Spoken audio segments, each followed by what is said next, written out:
Fala, chega junto, cai dentro, fecha comigo e bate de frente. Flamengo não chega a acordo com o Spartak e atacante Pedro Rocha vai embora para Moscou. William Arão sofre rara lesão e desfalca o Flamengo contra o Santos. Vou trazer aqui para você quais são as opções do técnico Rogério Ceni. Imagens do gramado revoltam torcedores e presidente Rodolfo Landim é obrigado a quebrar o silêncio. Vou trazer aqui o que ele falou. Ficou curioso, né? Então te prepara porque a partir de agora é tudo nosso. Mengão vem pisa do ataque, ajeitou, bateu o golaço! Gol!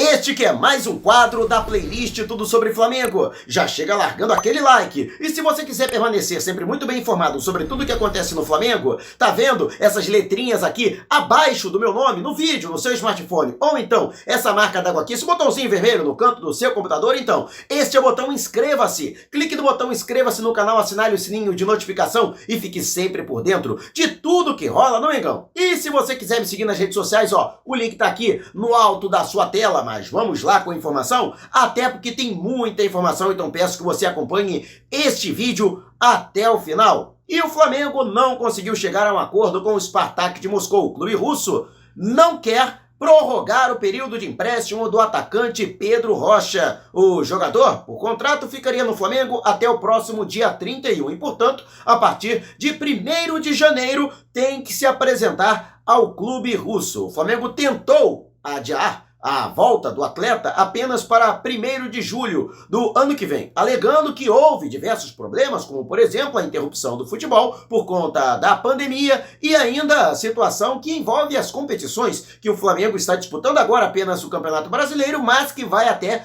o final de fevereiro. Mas nem isso foi suficiente para demover os russos, que queriam pelo menos um aporte financeiro, ou para prorrogar por mais uma temporada o período de empréstimo, ou então que o Flamengo pague o valor previsto no contrato de 7,5 milhões de euros, quase 50 milhões de reais, para ficar com o jogador em definitivo. O Flamengo, que recentemente conseguiu aí direito de compra dos direitos econômicos do atacante Pedro e, portanto, nesta situação, já fechou a conta no que diz respeito a 2020. Não teria condições de arcar com valores elevados para a aquisição de Pedro Rocha. Jogador que recebe 790 mil reais em seu empréstimo ao Flamengo e, por conta de problemas físicos e musculares, disputou apenas 10 jogos na temporada, marcando apenas um gol. Ou seja, o jogador que, apesar de ser de qualidade indiscutível, o atleta que apresentou seu futebol até mesmo no Cruzeiro, na derrocada para a Série B no ano passado, mesmo assim o jogador se notabilizou tanto que foi disputado por algumas equipes e contratado por empréstimo pelo Flamengo, mas a verdade é que já chegou com problema de desequilíbrio muscular no rubro-negro, demorou para ser utilizado e, em sendo utilizado, acabou também sofrendo com lesões musculares e o que acabou impedindo que ele pudesse ser aproveitado de maneira efetiva. Assim, Pedro Rocha deixa o Flamengo sem deixar saudades no rubro-negro. É uma pena, desejo boa sorte para ele, ou mesmo que haja uma reviravolta, pelo menos por parte do clube russo, que aceite deixá-lo por pelo menos mais 6 meses no Flamengo. Se o rubro-negro tiver que colocar dinheiro na parada, sem chance, o Flamengo sai do negócio. E você, o que você acha dessa situação? O Flamengo deveria insistir pela permanência do Pedro Rocha? Ou até pelo alto salário que o jogador recebe, sendo agora uma figura no banco de reservas, seria melhor deixar o jogador ir embora e, quem sabe, dar mais oportunidades a jogadores da base, como o caso do Guilherme Bala, que está voltando de lesão, o Lázaro, que foi devolvido ao Sub-20, e o Rodrigo Muniz, que foi trazido de volta, ele que estava em empréstimo ao Coritiba. Deixe aqui abaixo o seu comentário, mas não vá embora, até porque tem muito mais informação.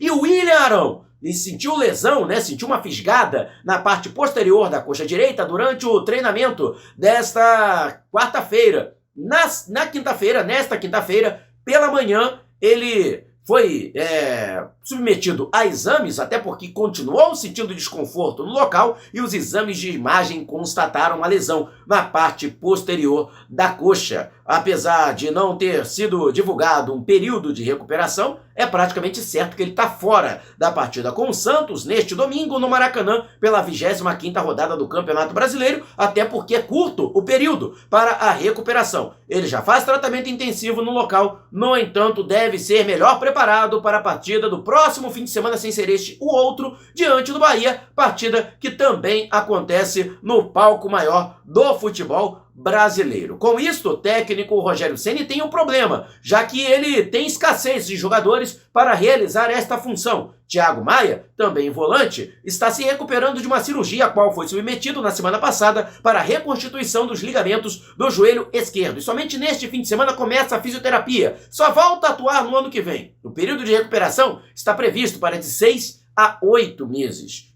Trouxe até um vídeo anterior falando que mesmo assim o Flamengo tem intenção de ficar com o jogador em definitivo e já começou as tratativas com o Lille. Se você quiser maiores detalhes, é só assistir aqui o vídeo que está disponibilizado na playlist. E com relação à situação que envolve a ausência do William Arão, o técnico Rogério Ceni tem 3 possibilidades. A mais imediata é utilizar o jovem João Gomes, jogador da posição que já foi utilizado em Libertadores, já foi utilizado no Campeonato Brasileiro, um atleta que tem muita personalidade, apesar de ainda pouca idade, ele que ainda tem idade júnior, idade sub-20. No entanto, sempre entrou com muita atitude, não sentiu o peso da camisa e não se intimidou com as partidas, mesmo elas sendo decisivas. Ele que foi utilizado no empate em 1-1, que culminou com a eliminação nos pênaltis do Flamengo para o Racing, pelas oitavas de final da Copa Libertadores. No entanto, teve uma atuação destacada no segundo tempo da partida naquela oportunidade. E ele pode ser utilizado normalmente para realizar essa função, e aí não haveria quebra do padrão tático que vem sendo utilizado pelo Rogério Ceni. Outra alternativa é a utilização de Diego, que vem se recuperando de desgaste muscular. O jogador que deve estar à disposição da comissão técnica para este domingo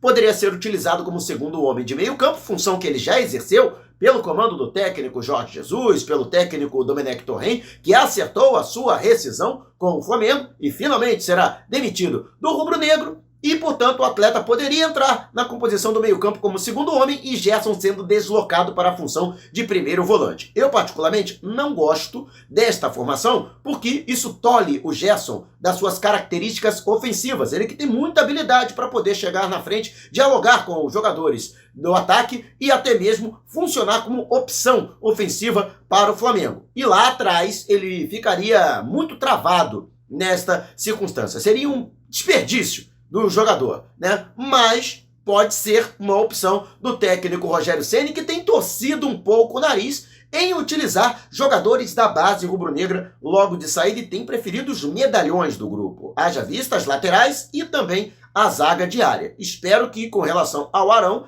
ele recorra à situação mais fácil, mais prática. Mas existe uma terceira opção, já que Gabigol estará à disposição de Ceni para o jogo diante do Santos e briga por posição no ataque, quer ser titular. Pedro recentemente acertou a renovação de seu contrato e também vai brigar para se manter na equipe. Ele que é o artilheiro do Flamengo na atual temporada, com 20 gols em 39 partidas. E aí seria a solução perfeita, já que apenas colocaria o Gabigol no ataque, aí ficaria um trio ofensivo com Gabigol, Pedro e Bruno Henrique, e o meio-campo recuando o Everton Ribeiro para a função de segundo homem de meio-campo, e nós teríamos um meio-campo altamente qualificado com Gerson, Gerson, Everton Ribeiro e Arrascaeta. O problema todo é quem vai marcar nesse time. Ficaria um time realmente, ofensivamente, muito forte, mas defensivamente muito vulnerável, e a defesa do Flamengo já não é lá muito confiável, este sistema defensivo. Então são essas as opções. Se você ainda não deu seu like, larga o seu dedo no like, vai lá, cada like seu é um gol do Flamengo diante do Santos neste domingo pelo Campeonato Brasileiro. E se você ainda não se inscreveu, inscreva-se, tá esperando o quê? E assinale o sininho de notificação, até porque ainda tem informação. Nesta quarta-feira foram divulgadas imagens pelo próprio Flamengo, através do fotógrafo do clube, Alexandre Vidal, do treinamento que aconteceu no Ninho do Urubu. E as imagens da qualidade do gramado estarreceram os torcedores, que ficaram atônitos com relação ao desgaste que foi apresentado no CT de Vargem Grande. Muitos, inclusive, associando a lesão de Willian Arão, que não sofreu pancada, à qualidade do gramado. E também fazendo essa associação com algumas lesões que jogadores do Flamengo sofreram atuando no Maracanã, que também tem a Greenleaf, que é a administradora do gramado do Ninho do Urubu, também atuando no Maracanã e no estádio da Gávea.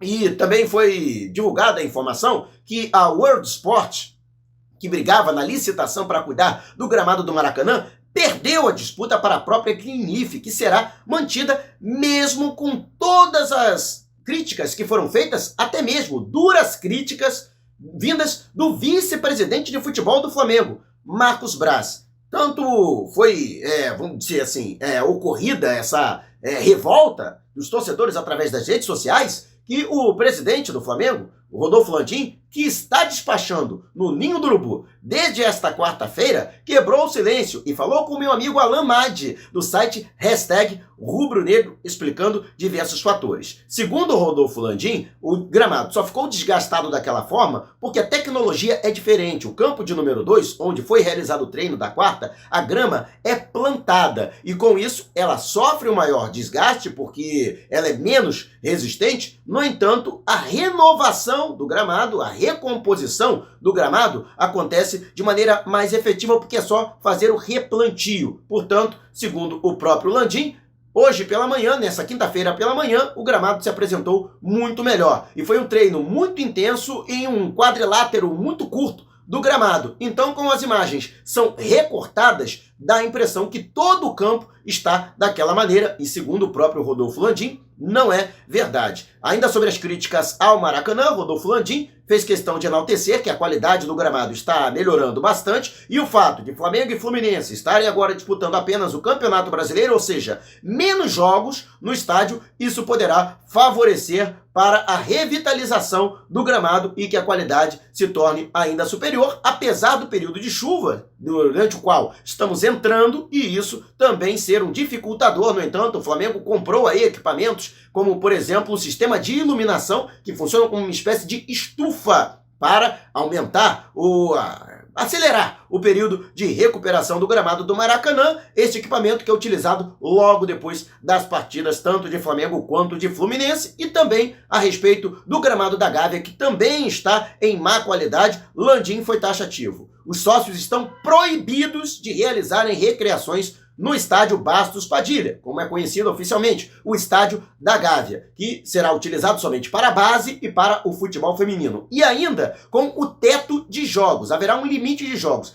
A partir do momento que aquele limite de jogos por mês for ultrapassado, um outro estádio será alugado para que a base e o feminino possam atuar. Tudo para evitar o desgaste nos gramados dos campos da Gávea, no Ninho do Urubu e também no Maracanã. Mas isso não foi muito bem digerido pela torcida do Flamengo, que continua chiando, e a Greenleaf continua sendo alvo de duras críticas com relação aos gramados do Ninho do Urubu, Maracanã e também do estádio da Gávea. E você acha que a administração do gramado, a empresa responsável pelo gramado, deveria ser substituída para, quem sabe, melhorar a qualidade do Maracanã? Afinal de contas, o Flamengo é prejudicado tecnicamente porque não consegue realizar a plenitude do seu futebol, né? Não por acaso é o melhor visitante do Campeonato Brasileiro, porque fora de casa encontra gramados melhores que no próprio Maracanã. Além da questão das lesões que prejudicaram muito o Flamengo ao longo da temporada de 2020. E sobre a situação do Willian Arão, para você, qual seria a melhor solução? João Gomes, Diego Ribas ou Gabigol? Quem você colocaria aí nessa brincadeira? Deixe abaixo o seu comentário. Se você quiser me seguir nas redes sociais, o link está aqui no alto da sua tela. E ficou chateado porque não ganhou a Taça Libertadores, a réplica que colocamos aqui? em promoção? Então agora tem a promoção da Taça do Mundial. O sorteio acontece no pré-jogo de Flamengo e Santos neste domingo no Maracanã. Um oferecimento, uma cortesia do meu amigo Jarbas das Taças. Ó, o vídeo da promoção é esse aqui, que aparece no card. Então, acesse o vídeo, o link também está aqui na descrição, assista até o final, ele traz todas as instruções, dê o seu like, se inscreva se você não for inscrito, acione o sininho de notificação e responda nos comentários do vídeo da promoção. Não é nesse aqui não, é no vídeo da promoção. Em que ano o Flamengo foi campeão do mundo? Fez a resposta certa, foi sorteado? Ganha uma réplica linda, tamanho 1:2, 35 centímetros, da Copa Toyota, o Mundial de Clubes do Flamengo. E se você morar no Rio de Janeiro, ainda pode receber esta beleza direto das mãos do meu amigo Jarbas das Taças e conhecer o ateliê dele na zona oeste do Rio de Janeiro. Então, tá esperando o quê? Participe! Se você tem precatórios a receber do governo federal, não os venda antes de entrar em contato através do e-mail que está disponibilizado aqui na descrição do vídeo. Não saia sem antes deixar o seu like e não vá embora. Tá vendo uma dessas janelas que abriram aqui na sua tela? Então, clique em uma delas e continue acompanhando o nosso canal através de uma de nossas playlists, combinado? Despertando paixões, movendo multidões. Este é o Mengão.